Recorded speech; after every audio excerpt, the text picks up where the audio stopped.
ameshika ball in hand ndiye ametinga. Eh?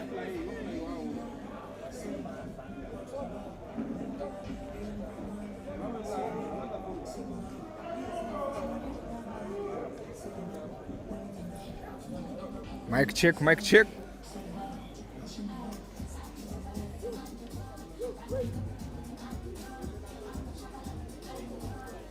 Si full back ametinga.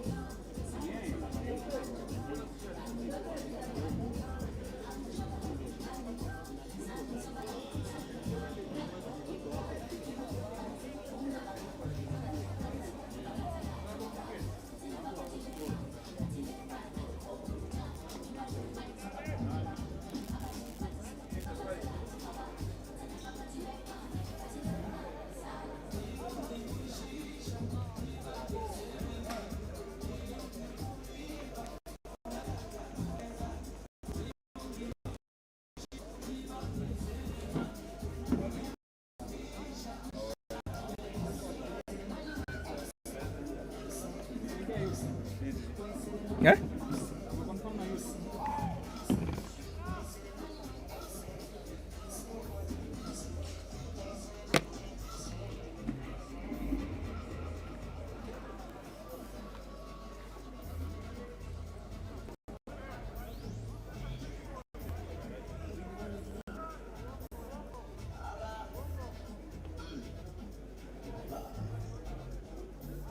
Uneno Kisumu ndio mwenye alikuwa asante. Gana kuangalia.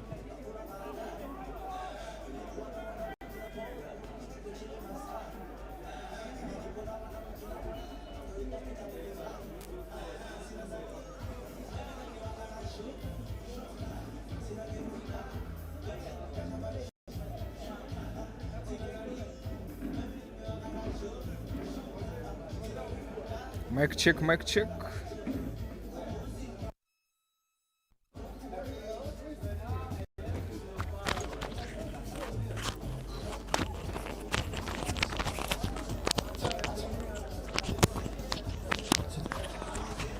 Mic check, mic check.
Nice one, Lenny.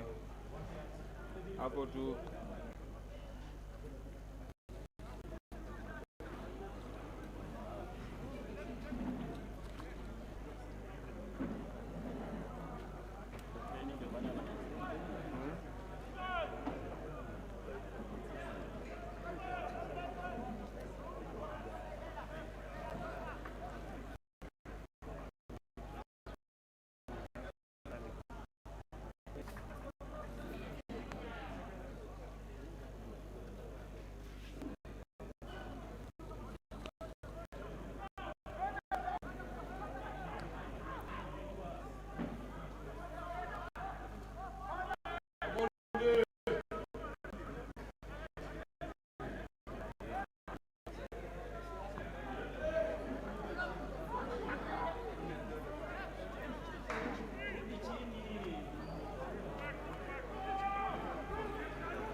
Nice one.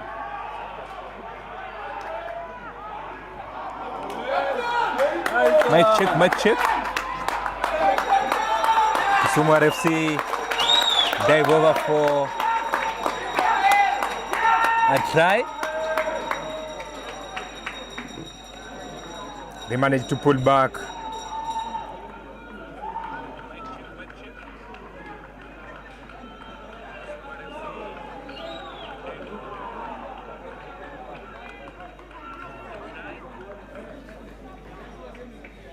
With a conversion to come, they now trail 5 points to 8. Impala were quick off the blocks, managing a try and later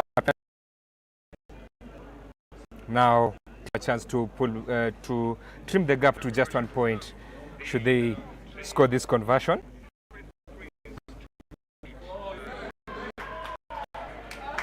But the conversion is wide, so 3 points separate these two sides. Leo grounds.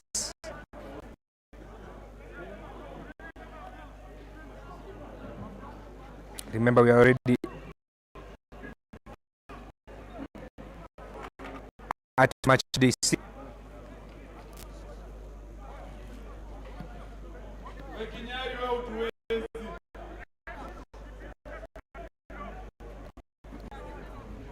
Six matches played, and Kisumu will be looking to climb the ladder, get results from this encounter today at Mamboleo grounds. They are here to win this season, to pick a point against varsity side, and now they are at home seeking to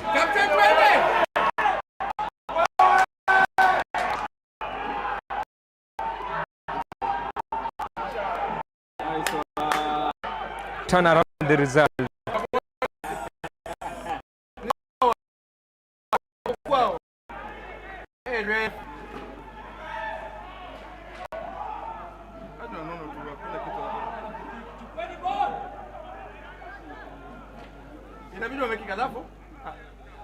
Straight out. Nice one. Nice. Yeah!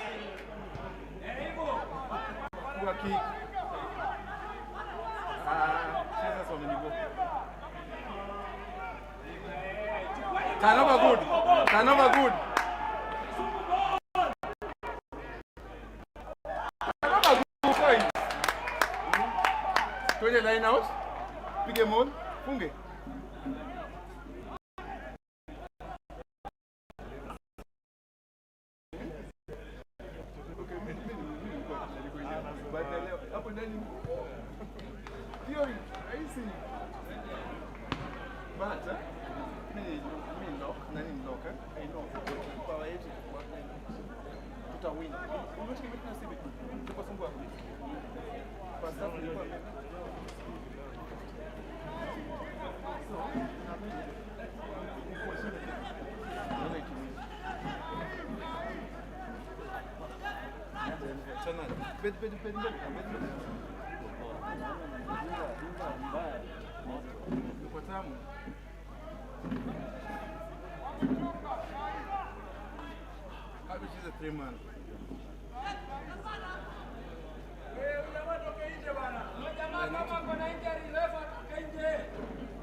A line out for an attacking line out for Kisumu.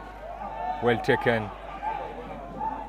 The European, now the backs, Lenny, Biero, but they lose the ball forward. And now it's Kinyari kicking. A chance for Kisumu to attack. And he's tackled.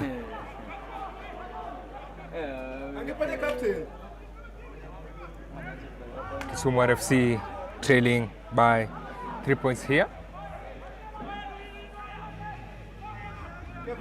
A man down as Weltambe goes for an up and down box kick. Well claimed by Impala. Now the attack Makia with the ball in hand. He opts to kick to that space behind the defense and the ball bounces out of play. We'll have a Kisumu line out. If you're just joining us, this is the Fidel Odinga Cup, a match pitting Impala taking on Kisumu RFC, who are the host.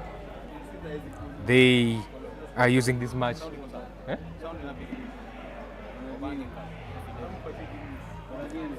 It's called Obange Cup. They are using this to commemorate or to remember their former chairman, Fidel Odinga. Several matches lined up this weekend.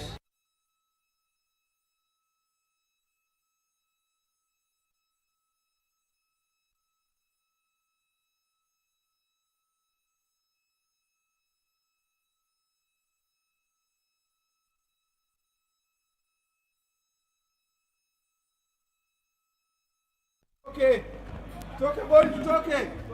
One man.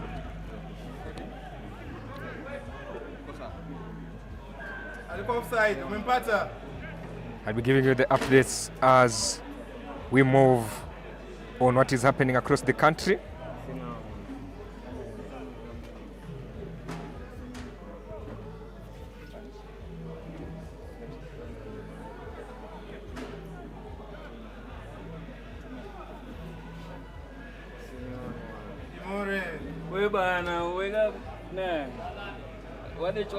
Kisumu again go to the corner.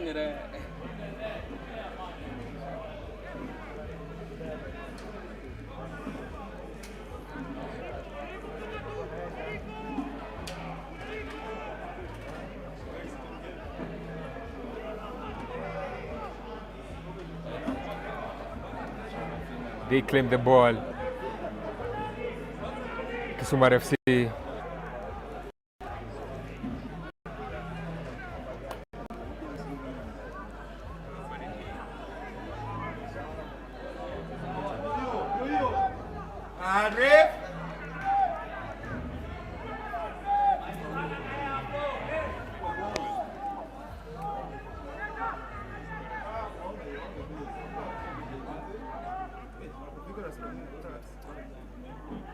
Na mnamngoja.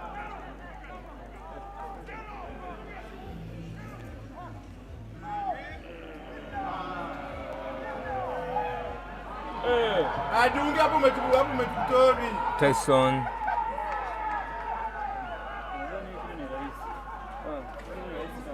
Tyson Okoth crosses over for a try as Impala celebrate there. He has now scored in 3 matches in a row this season. one of the longest serving players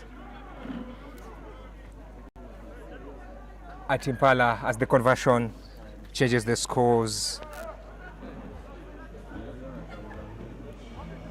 to 13. Impala came to this after a slow start in the campaign, losing the opening 3 matches, took off the 87.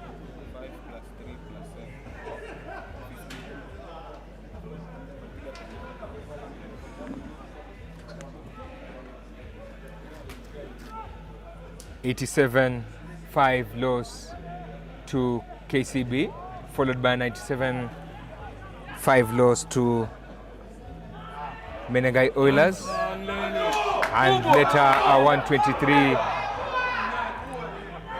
loss to Cabras Sugar, who are the champions. That was their run. And now they are looking to bounce back. Their intention is to bounce back because they lost last weekend to Masinde Muliro University.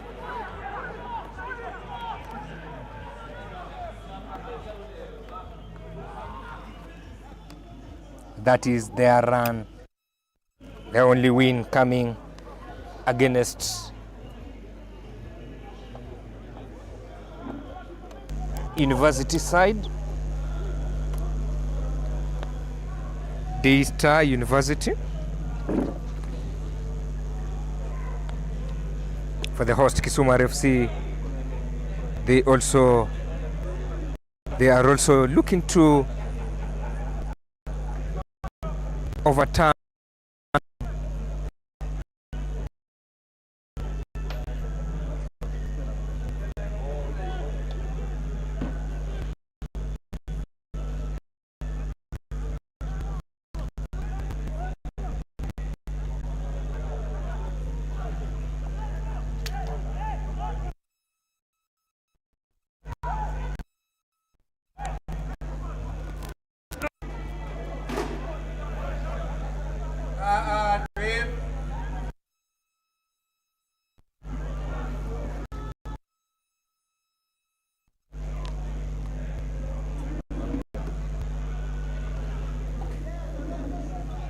Yes, I was telling you, Kisumu are looking to overturn their slow start to the season. A number of matches have not gone their way. Talk of the opening result of the season,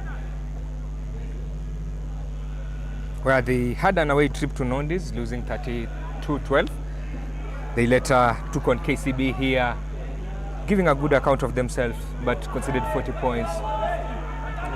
And later on, they had a trip to Menengai Oilers, losing 66.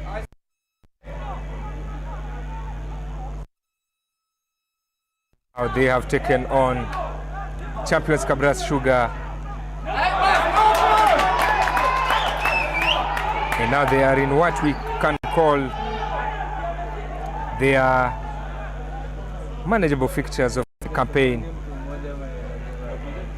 But they are still chasing that elusive win.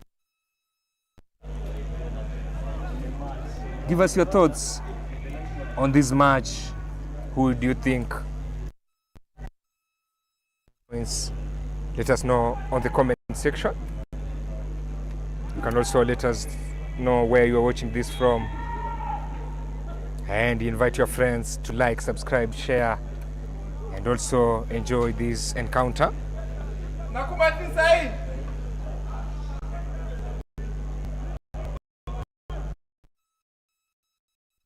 I'll also get this from other venues.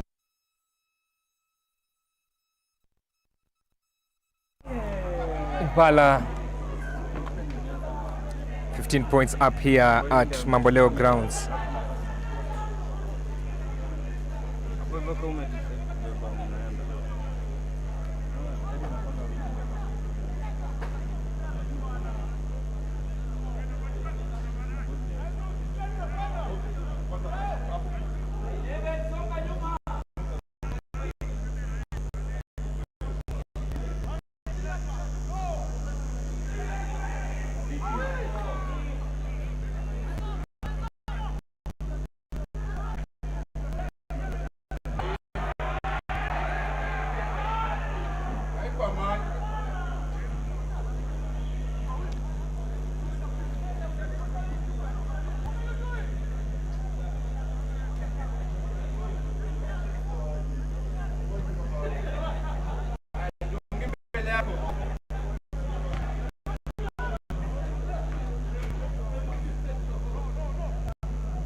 Kinyari crosses over for another try for Impala.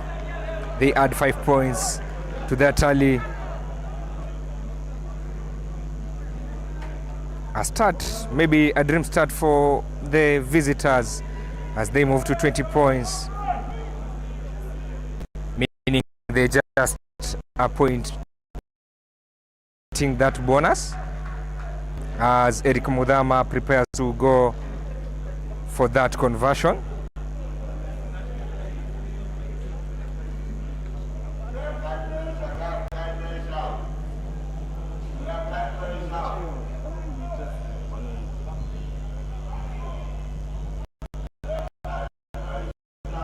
First off.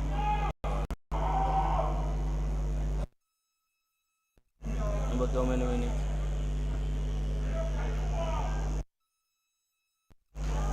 Bado.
Kisumu now looking to pull back. They are now trailing 15 points.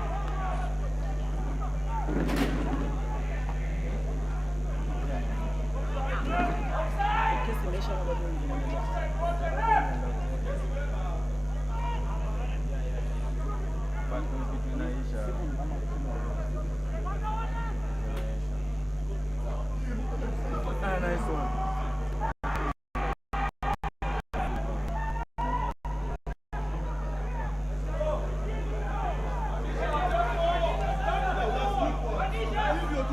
Kisumu RFC now on attack, chasing to pull back. They have only managed to cut back one try.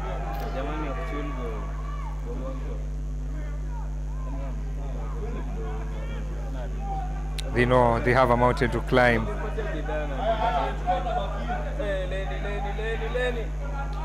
but must do anything to try and pull back this or turn around this result. The referee goes back to the previous infringement as Walter Ambe quickly taps. Kisumu RFC sniffing that 5-meter line. They continue to knock at Impala's door.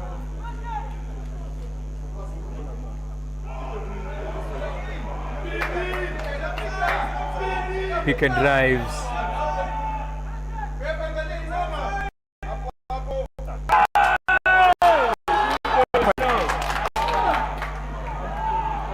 Blows the whistle as the number 12 bundles himself over the line. He has to make consultations to check if the ball was or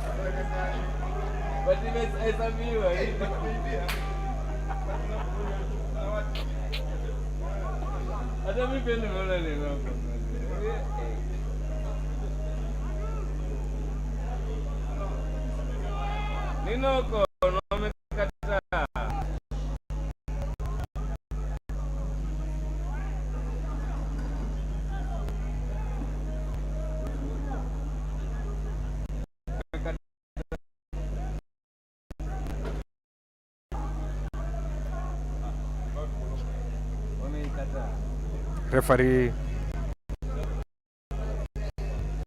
for a 22 after consultations, and the agreement was a knock-on for Kisumu RFC.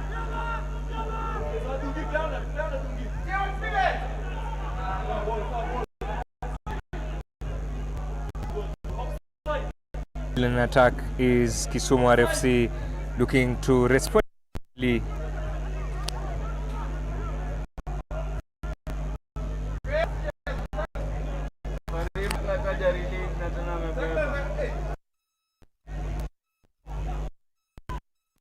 find themselves trailing at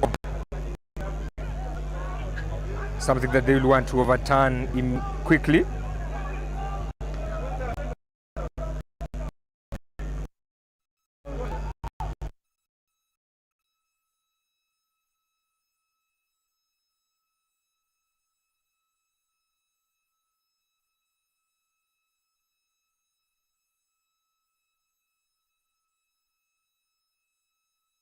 Sniffing that bonus point try.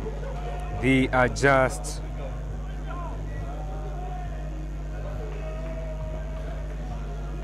one try away from getting that bonus after a dream start,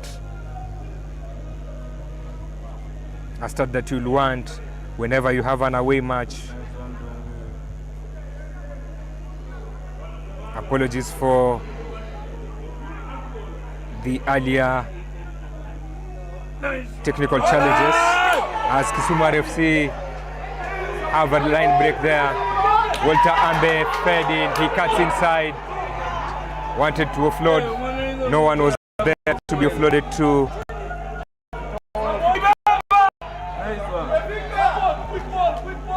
Now Kisumu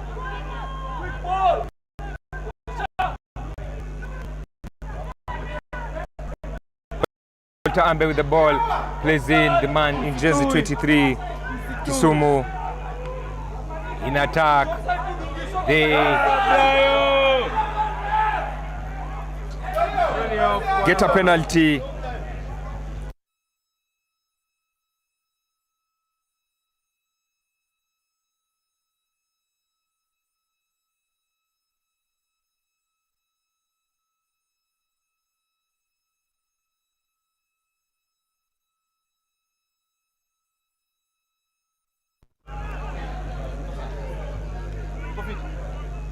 They tap.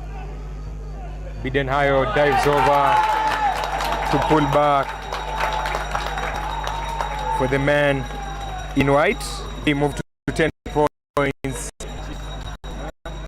And they understand the magnitude of this match. We are halfway in the season, the sixth match of the season.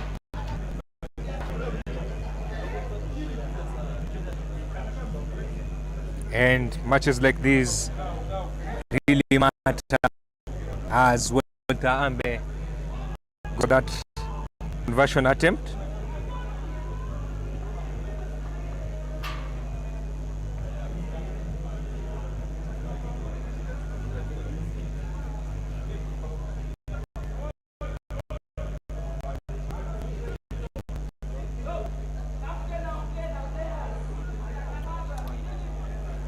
They stay on 10 points.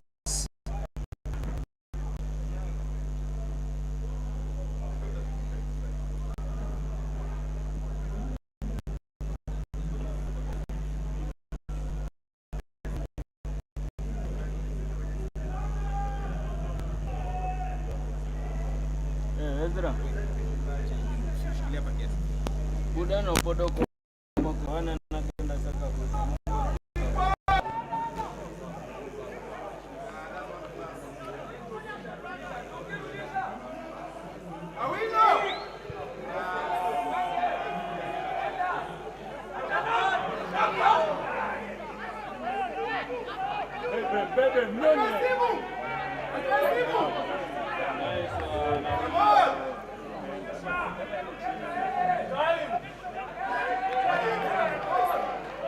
Impala lose that ball. And Kisumu will be having a scrum. They've had few scrums in this contest.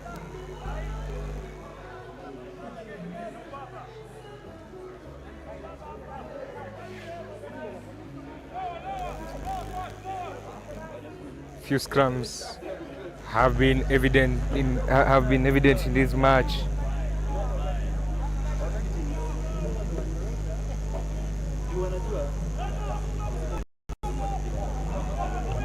This match coming live to you, Kisumu.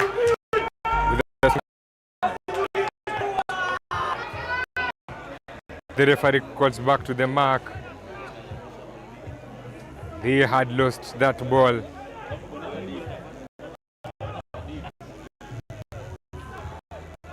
Again, they'll be going to the corner, as he has been the norm today.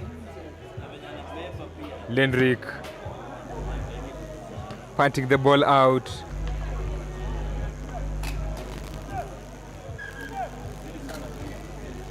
As the referee calls for a timeout.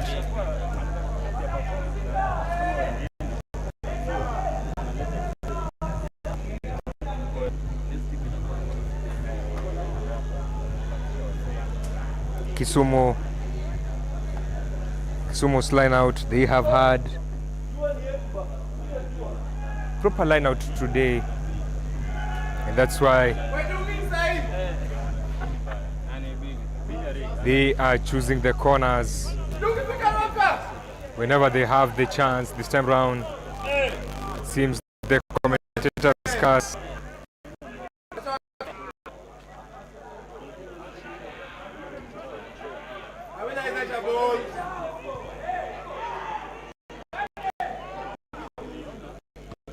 Got hold of, and Kisumu kick out the ball.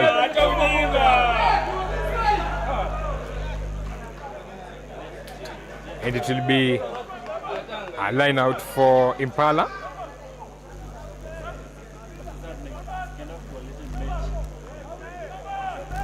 Impala who lead 22 points to 10. Line out for Impala. Well taken.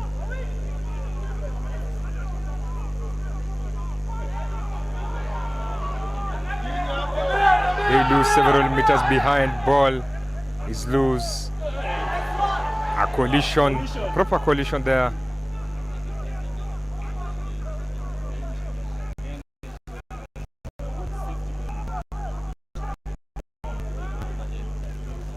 As Impala opt to kick. Nice one, Zone. Kisumu respond with a kick,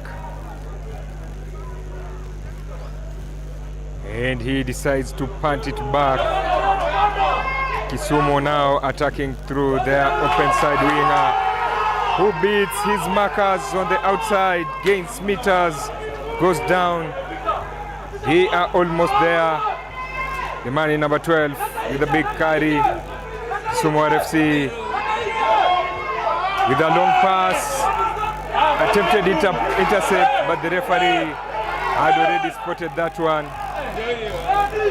and will be going back to that initial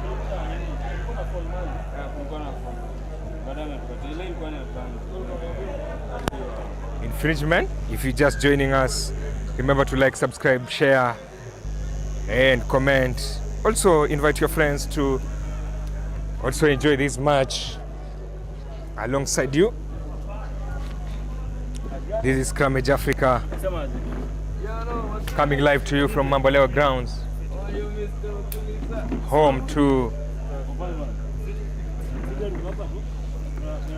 Kenya Cup side Kisumu RFC.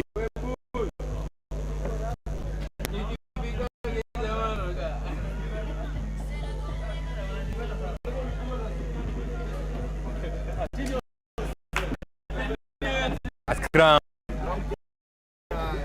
Kisumu RFC.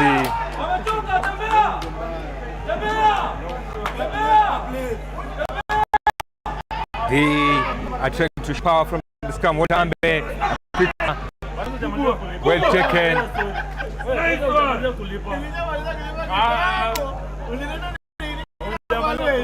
Kisumu still fighting. And they cross over for another try. Into select.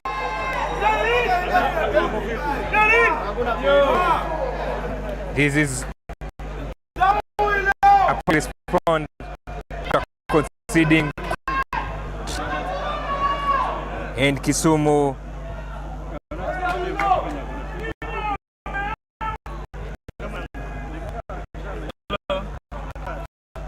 are now back in this game.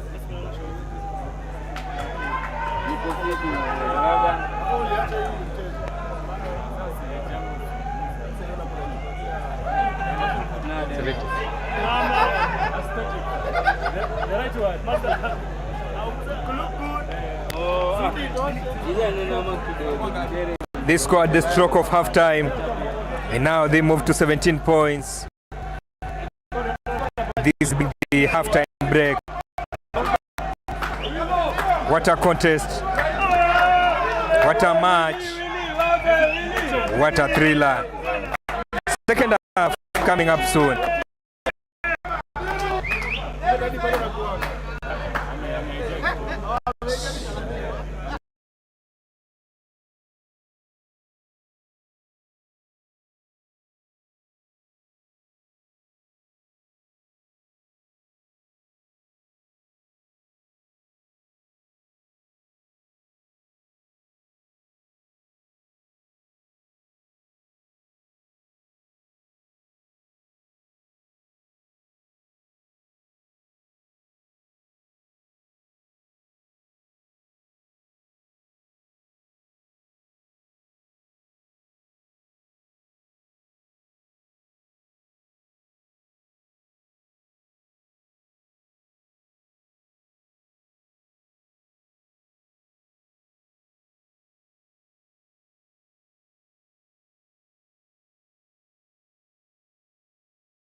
The second half gets underway here at Mamboleo Stadium.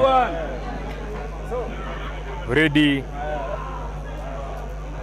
Impala 22 points. Kisumu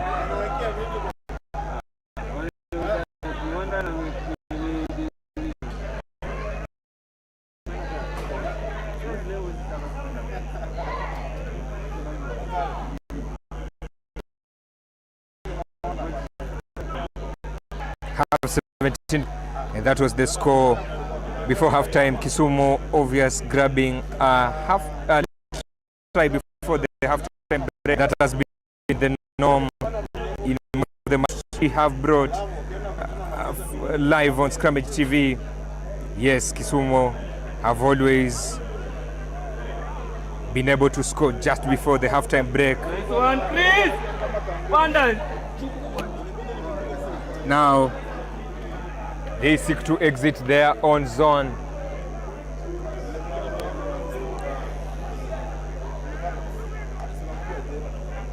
In a short while, I'll be giving you more updates on what is happening in other fields across the country.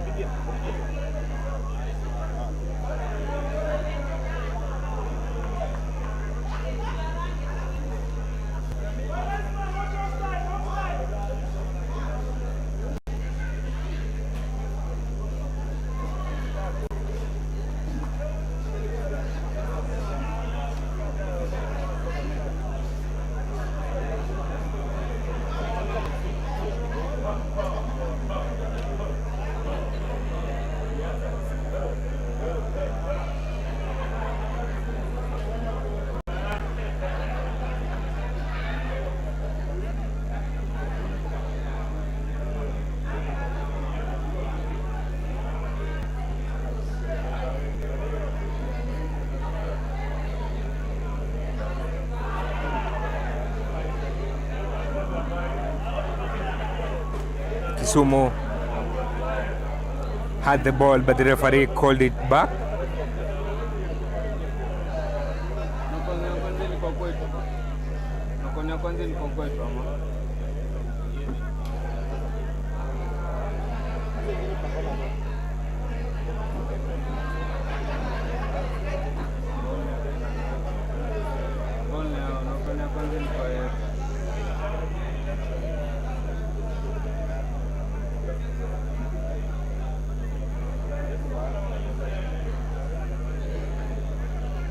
Impala's ball, a chance to exit their own half, but Kisumu bullying them in scrums.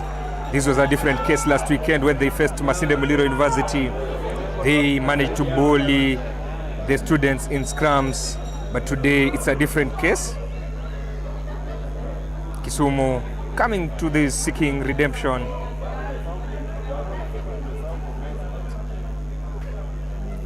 After that disappointing outing to Daystar, a match that many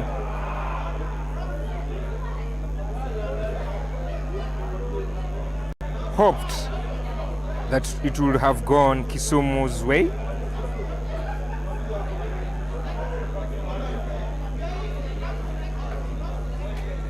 They have gone to the corner. That is what they have done the whole day. They claimed the line out.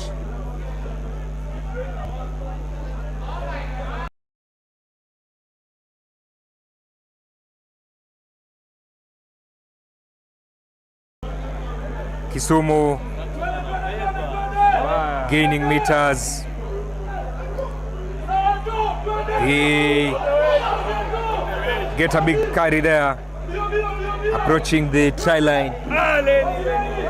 Still Kisumu in attack, a knock on, and Impala get a chance to survive that one.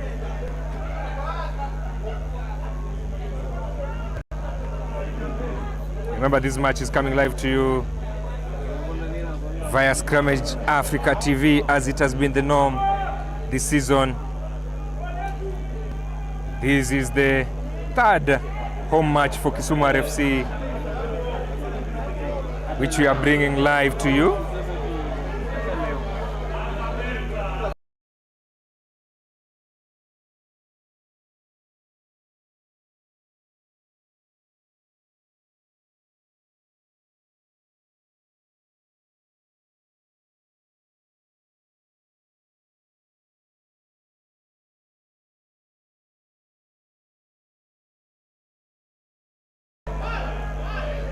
A penalty for Impala. They survive Kisumu's pressure.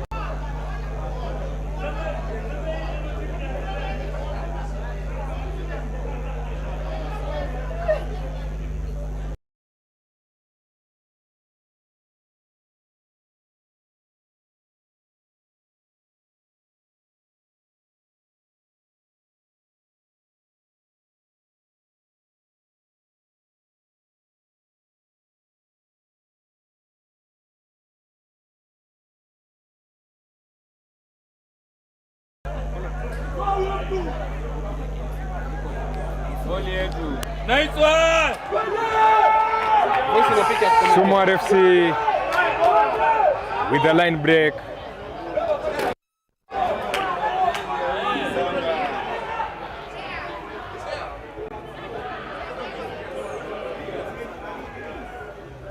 They are looking to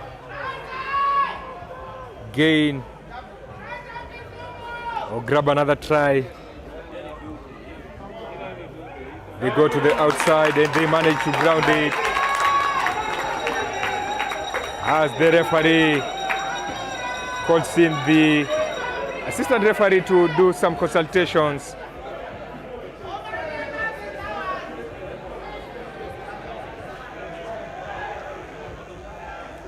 Obvious Tyson Okoth following him.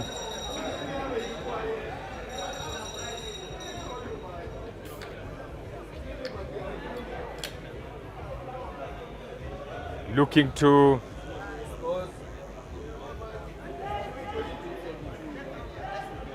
trim the gap,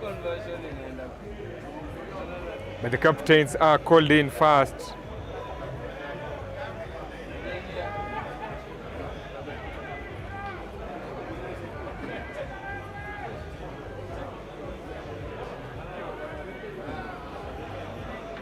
Consultations between the referee and the two captains before a decision is made.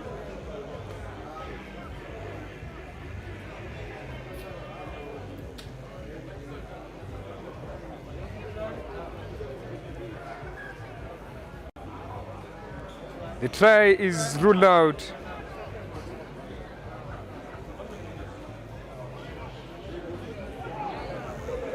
A penalty for the home side Kisumu RFC.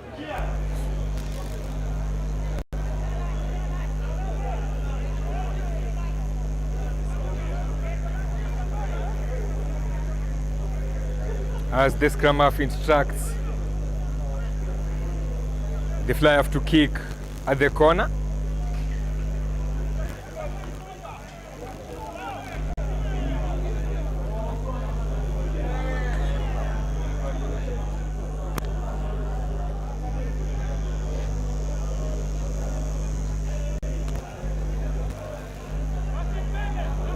Impala leading here. He just a try away from conversion, from having a bonus point. They claim that line out. And the interesting bit is both teams have scored 3 tries in the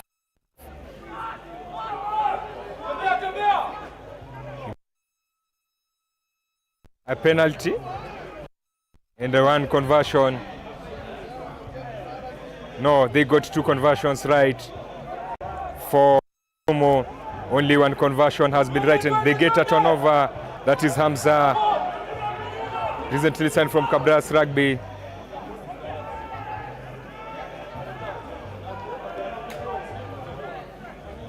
Bidenhayo being driven meters back, but the referee had already spotted a penalty.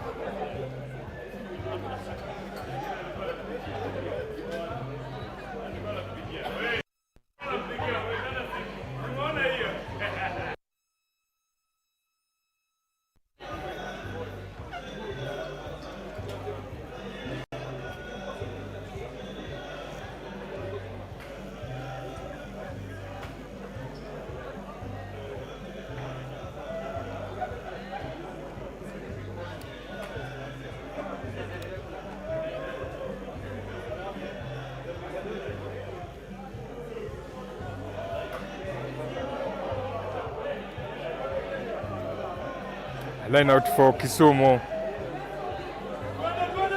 Nice one. They just have a 5-point gap separating them.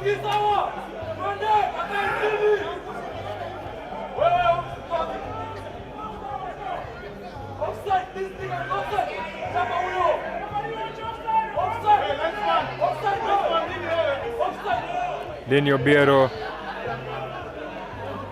in contact there.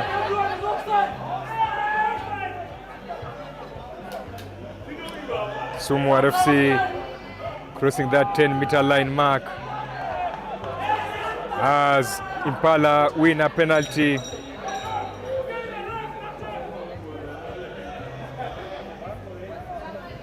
A crucial turnover there for Impala.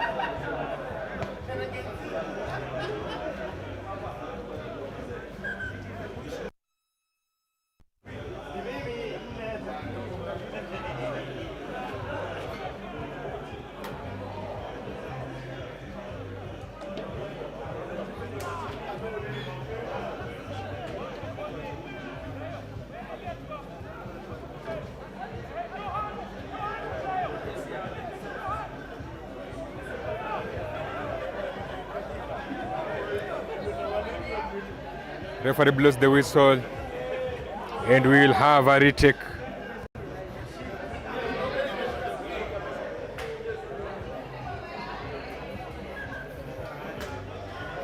Of that line out.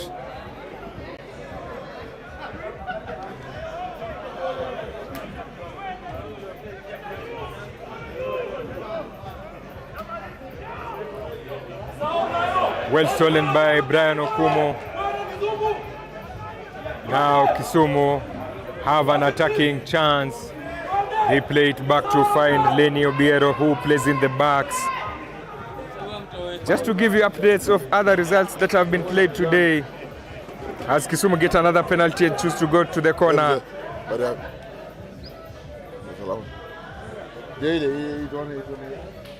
Kisumu choosing to go to the... And to give you some updates, Daystar are currently trailing 26 points to 31.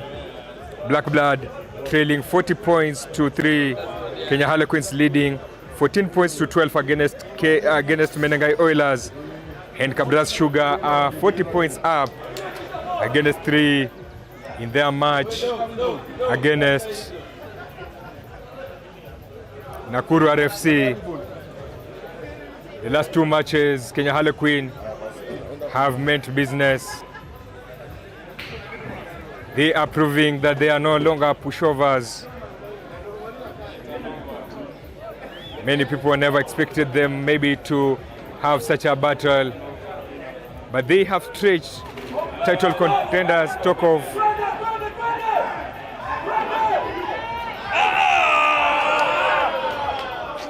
KCB Rugby, though they missed out losing bonus point. Talk of Menengai Oilers right now. No one maybe will have expected such a result at halftime. And they are proving to be no pushovers as Impala seek to exit.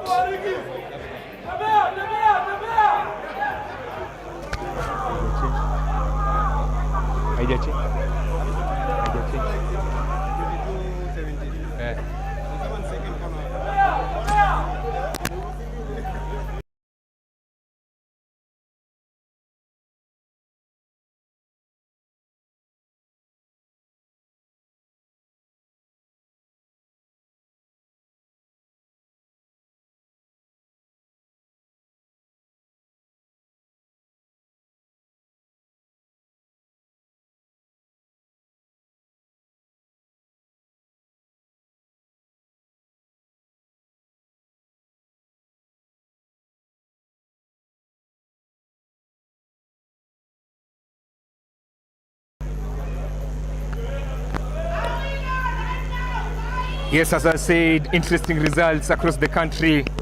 Just to run you through, we have 31-26. That is Strathmore leading against Daystar. Then we have KU trailing 40 points against KCB, 40 to 3 points against KCB.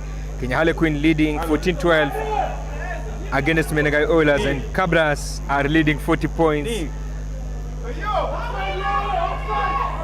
2-3 against Nakuru RFC. In the championship, South Coast Pirates have picked a big win against Homeboys. That is a 46-24.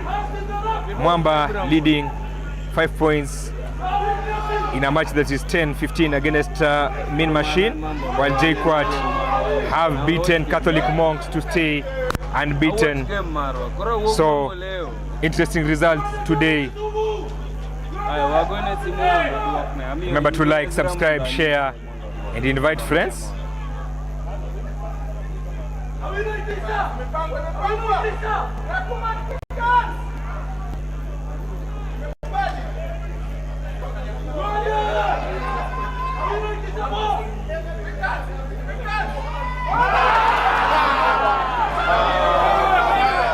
Another missed opportunity for Kisumu RFC. Leaves, fans not happy.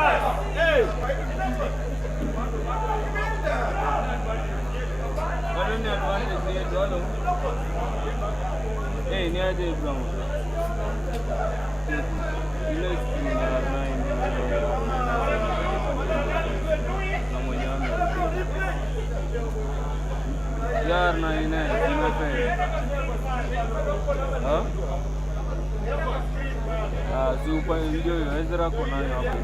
Bado uniangalilie ni sawa. Eko sawa imefeli. Kuna venye imefreeze ni acha uonyeshe venye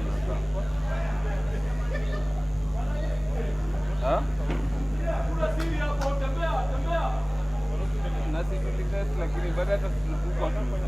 Kisumu have enjoyed scrum dominance today in the few scrums that we have had.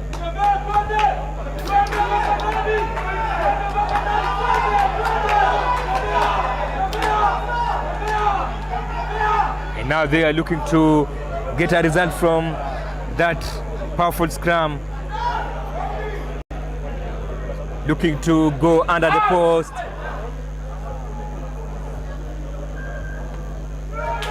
But referee calls back to that penalty.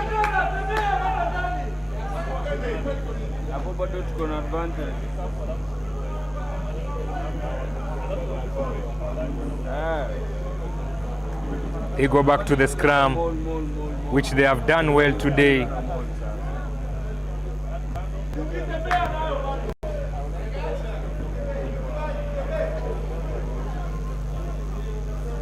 Remember to keep on subscribing, liking, sharing, and commenting. Let us know where you are watching this from in the comment section, and we'll be able to read some of your comments.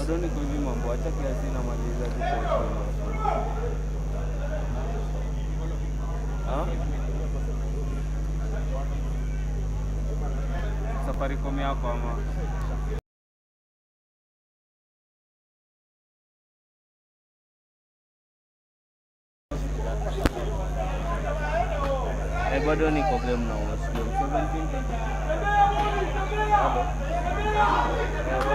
Kisumu.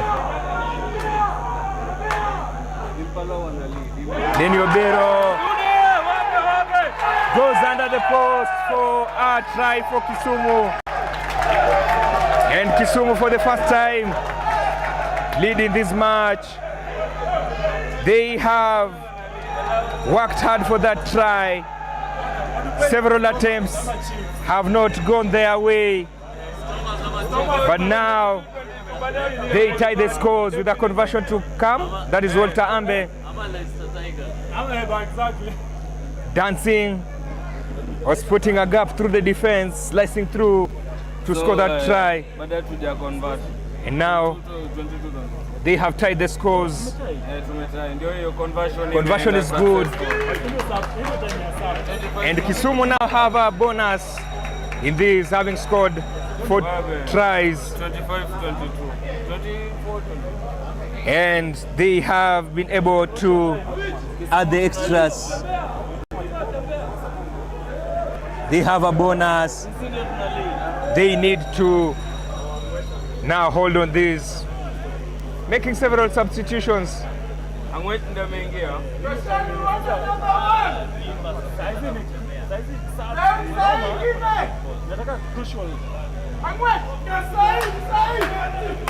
You can see they have thrown in Kenya Cup winner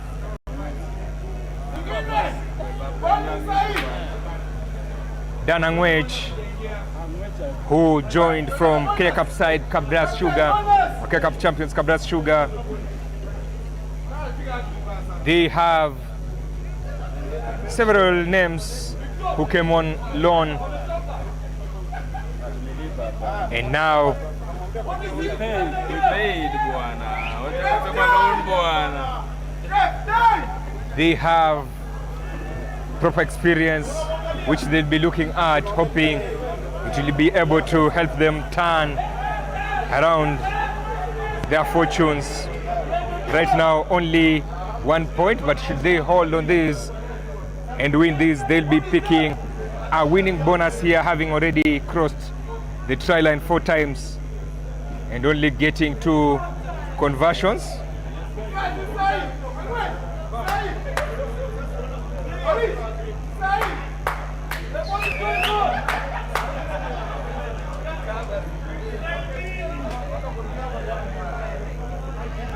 Impala have also made their substitutions. I can see very experienced Israel Soy stepping onto the pitch.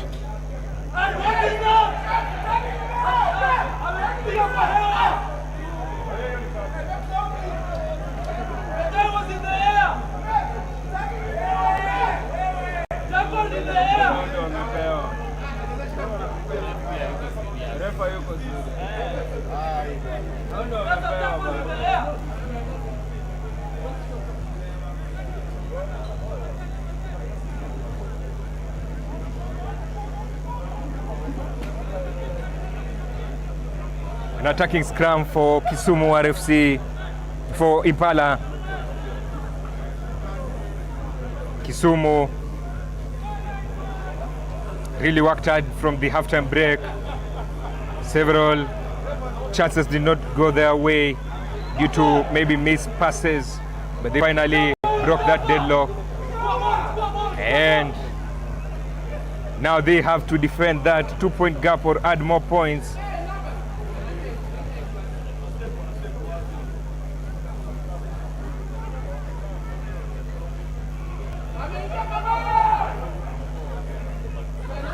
They have to defend for their lives. As Tyson goes into contact, quick passes, quick hands by Impala. Makia there. His jersey is always clean.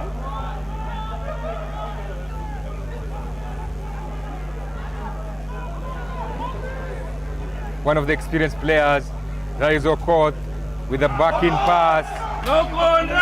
Referee playing advantage following that knock on by Impala.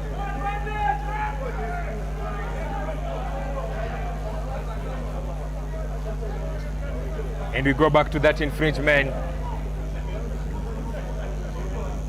Kisumu will be having another scrum attempt, with Dan Angwech being the player that is going to feed that scrum. A Kenya Cup winner, Enterprise Cup winner, started his rugby here in Kisumu City. Went on to play for St. Peter's Mumias.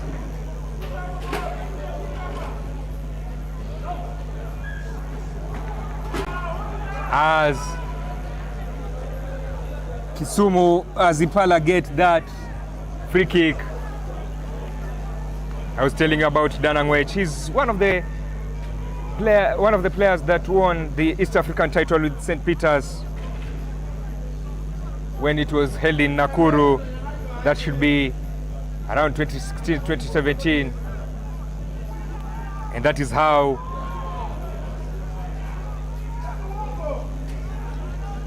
he later went on to make his debut at Cabras against Impala. Now he's here in Kisumu.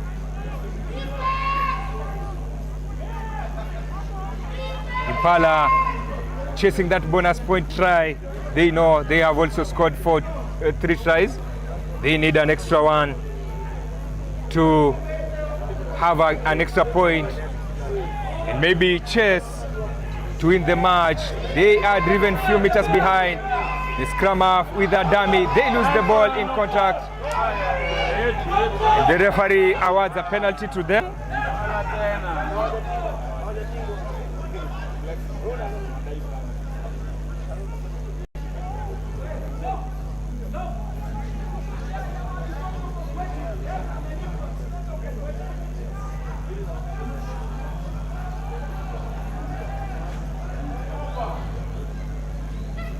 Now Menengai have taken a lead in Nairobi, having trailed at halftime. Now they lead 17-14 as Mudama chooses to go for 3 extra points. His kick bounces. No goal! Off the post. That was the kick that would have taken them ahead. This is turning out to be another dramatic encounter. Last weekend, we had a very interesting fixture. Impala still in possession.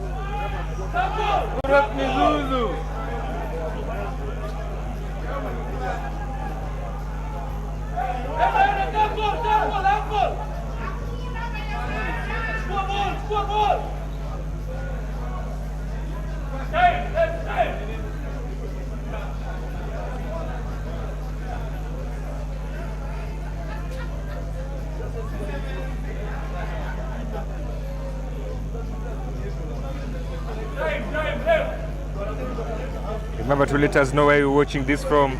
This Scrummage Africa TV. Remember to like, subscribe, share, and give us your comment. This being a Kenya Cup encounter pitting Impala as Osano. There issues instructions firmly to the players. Impala on the other hand moving to the touchline to also get instructions from their coach.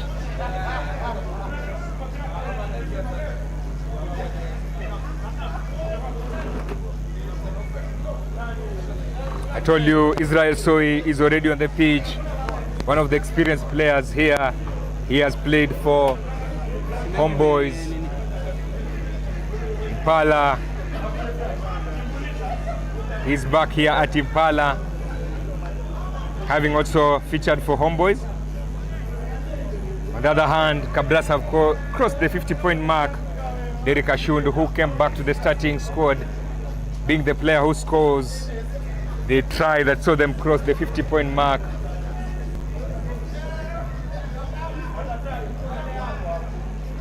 I told you that I'll be giving updates from other regions as we continue with the medical break being here. Daystar also proving to be no pushovers as they move to 27 points against 34 in their match against Strathmoleos. Obvious Black Blood trailing 40 points to 3.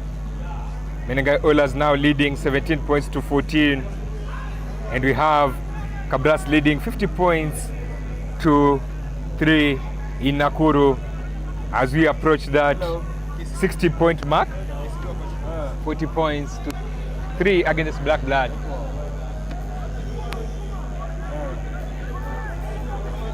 A scrum contest there. Impala this time round also proving that they can shove the scrum. A penalty advantage played into the man. Back into Israel Soi. They managed to arrest him just before he crossed over. And you go back to that penalty infringement. Obvious, that was a beautiful move by Impala. Just 2 points separating these two sides. And as I said, Kisumu will have to defend for their lives. They know we are almost halfway in the campaign, and bagging at least 5 points from this will be crucial, as they'll be moving to 6. But they still have a job to do, either to defend or add more points.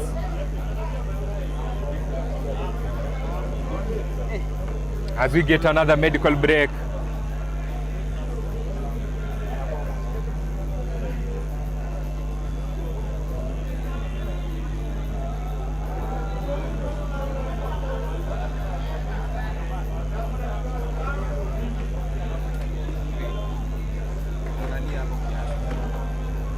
This is turning out to be a beautiful contest. Obvious, everyone keen to get those 5 points. And in the end, by the way, the person who wins this is going to walk away with the Obange Cup, the trophy, which is there to commemorate or remember former Kisumu RFC chairman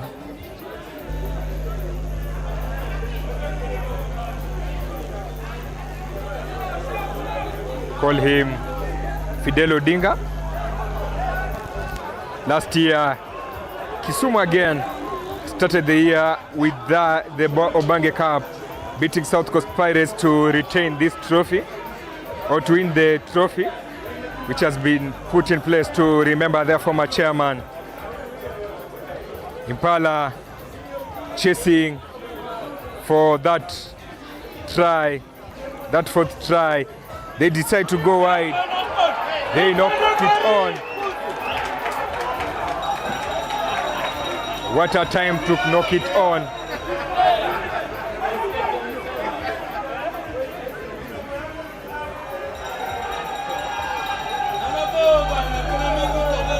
What a wasted opportunity. You can say what a shame. This was that point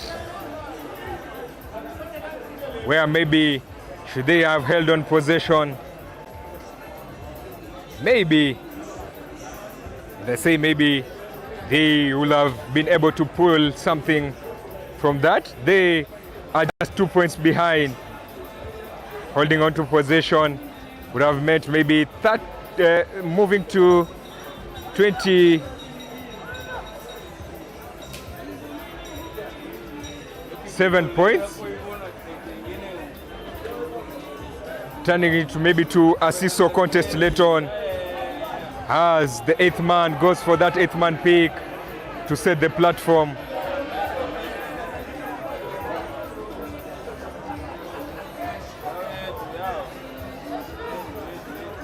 Impala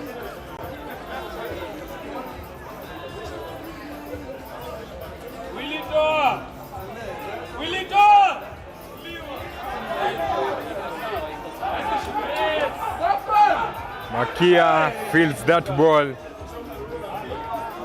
Makia still with the ball in hand. With a loose pass, they are arrested by Kisumu. I think Kisumu will be happy that Impala lost ground following that kick. It's going to be that contest that these final minutes will matter a lot. They respond with a kick. Impala, well fielded by Kisumu, who answer with a kick as it bounces several times.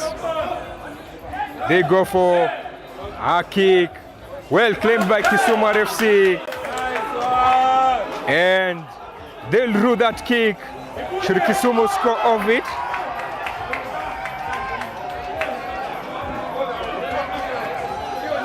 Kisumu returning to this 22 after long minutes or long spells.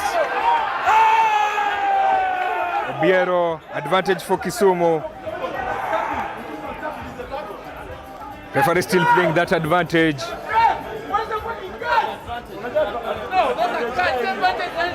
A yellow card will be dished out.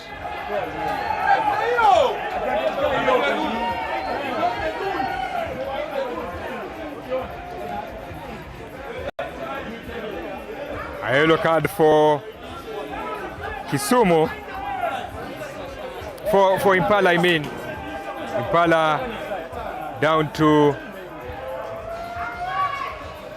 14 men, losing Israel Soy for 10 minutes. That is a big loss for them. Israel Soy is not that player. You will need him to be out on the bin. Maybe we'll need him on the pitch because of his work rate, his experience. Now a chance for Kisumu to pull something from this. Maybe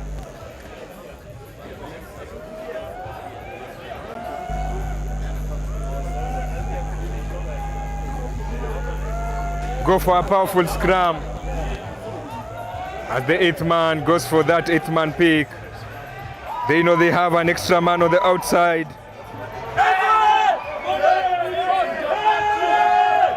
Kisumu hoping to take advantage of the numbers that they have. They still holding on to possession. A pass to the outside.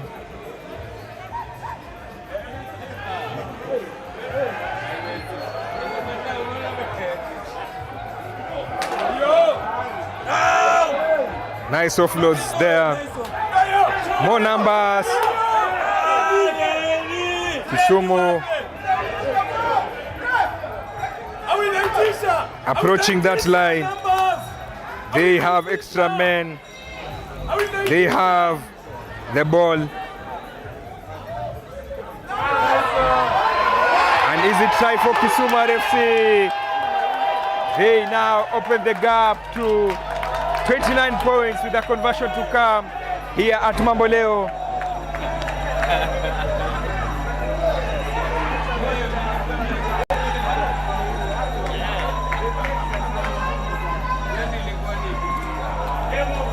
Maybe they are on that route to their first win, making that extra man advantage count immediately. A conversion to come from Danangwech. And should that conversion go as planned, then they'll be moving to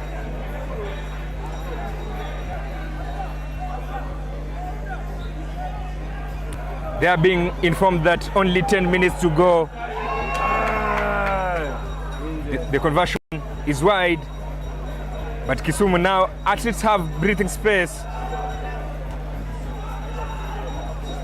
meaning Impala must score and convert to tie this clash.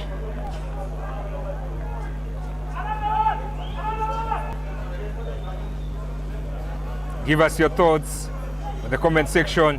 Who you think is going to win this tight encounter?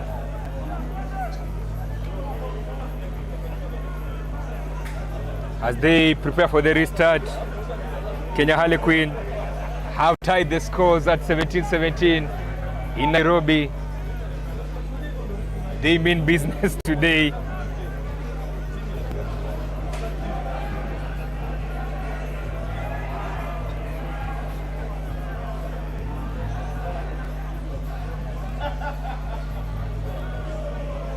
No one maybe expected, especially with the form that Menengai Oilers were in this season. No one expected them to be stretched to the limit.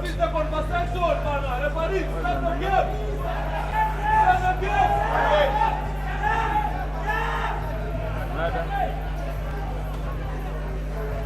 Halo. Rada nembo. Umeni?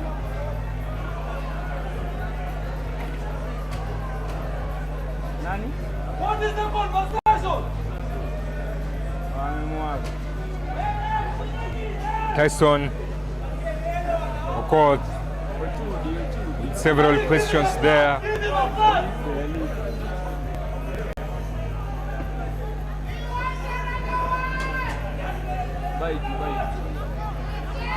Obviously, it has been a tough weekend for the Impala, or tough 2 weekends for Impala, traveling 2 times to the western part of the country.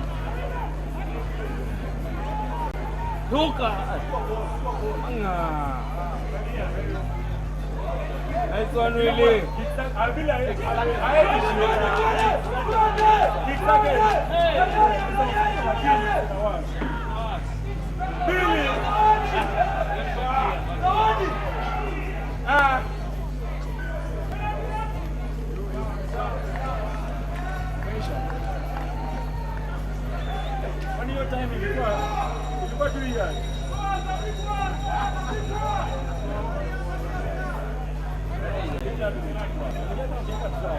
Time 10 minutes. huh? 10 minutes. 10 minutes.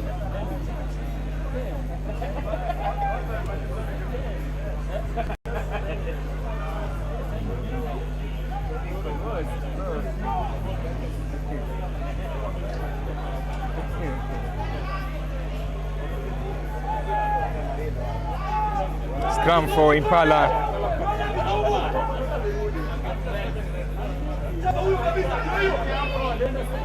Ball stolen, but the referee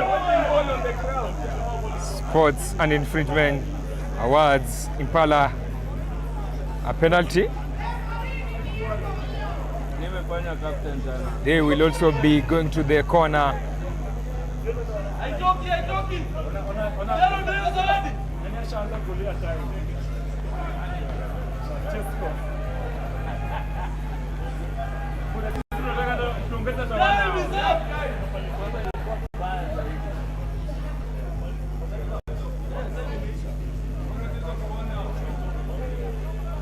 They know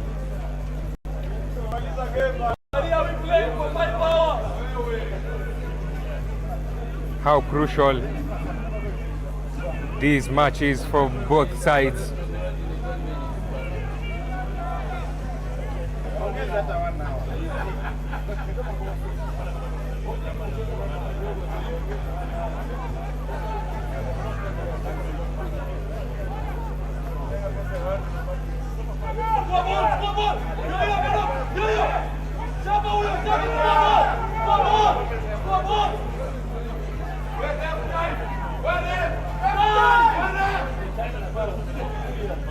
Time umejua ni kama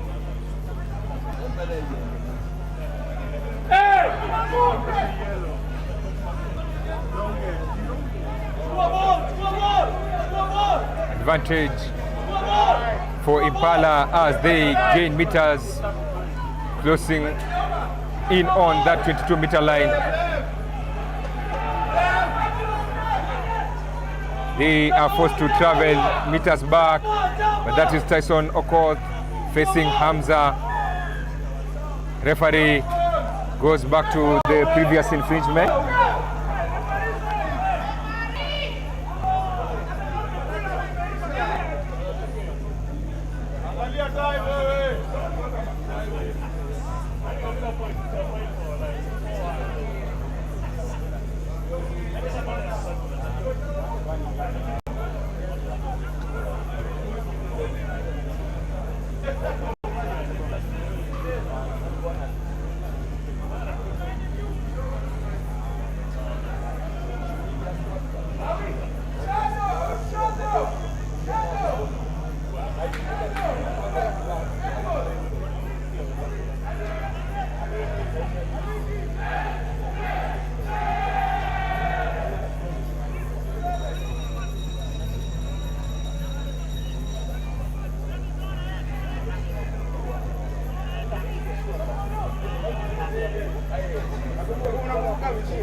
They lose the ball forward and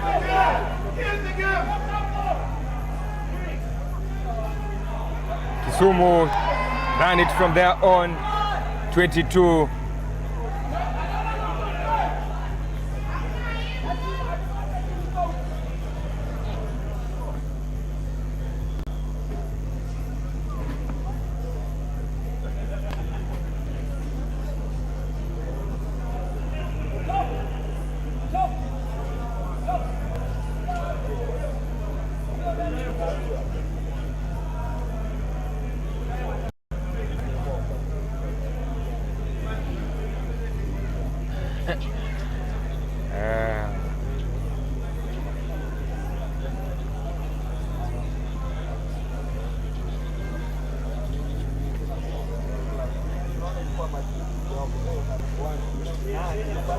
Inangai Oilers have managed to grind a win, picking a 22-17 win, but Kenya Harlequin walk away with the losing bonus point, really proving that they are no pushover.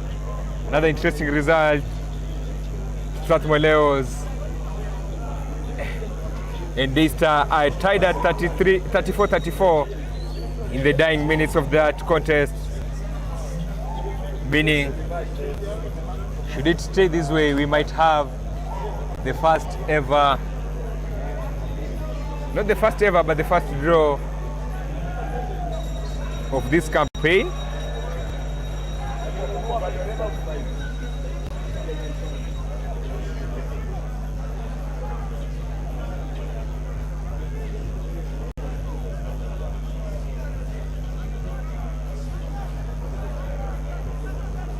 Kabras have lost Ephraim Oduor to a red card in Nakuru, though they still lead 50 points to 8.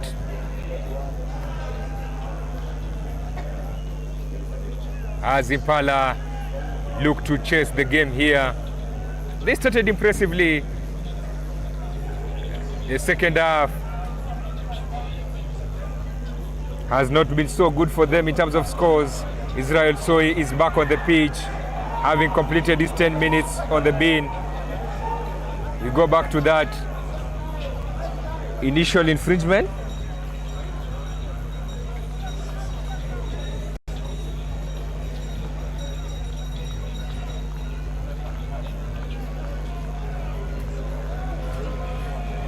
They decide to call each other for a meeting. Remember to let us know what you think about this match, your thoughts on this match as we head to the final minutes.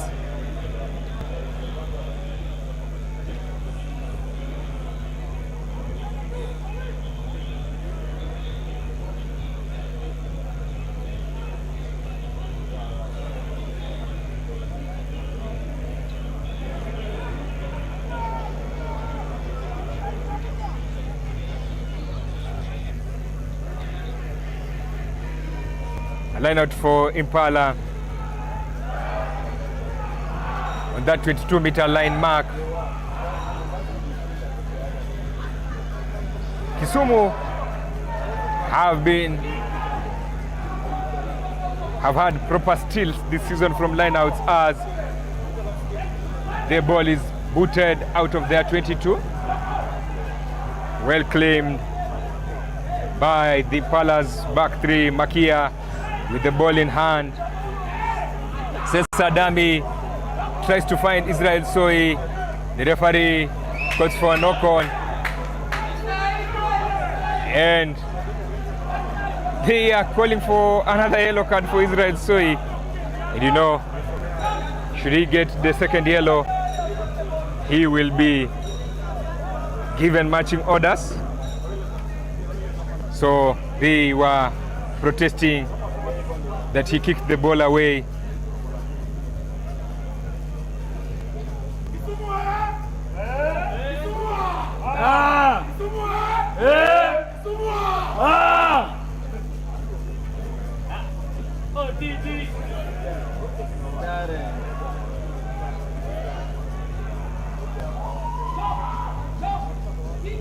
We are into the final minutes of this contest.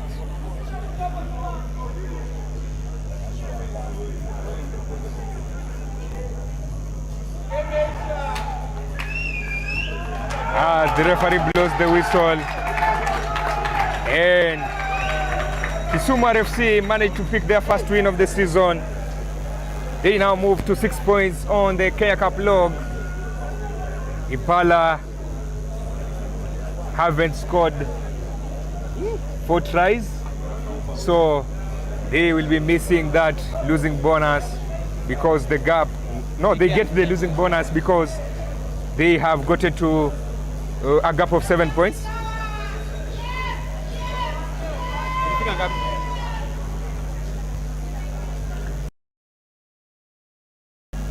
Yes, Impala have at least gotten a losing bonus from this. Kisumu moving to 6 points on the log, meaning it will be Masinde Muliro who will be dropping bottom of the log, having not played this weekend. Obvious Menengai Oilers digging deep in Nairobi to keep tabs with Kabras. Kabras on their route to win with a 50-pointer, but they have conceded.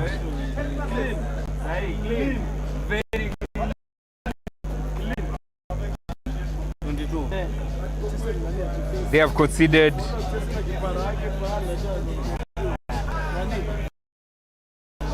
conceded a red card in Nakuru. So those are the results. I think we'll be ending it here. We will be leaving you with the trophy presentation, and after that we will be ending this. So leave your comments and remember to like, subscribe and share.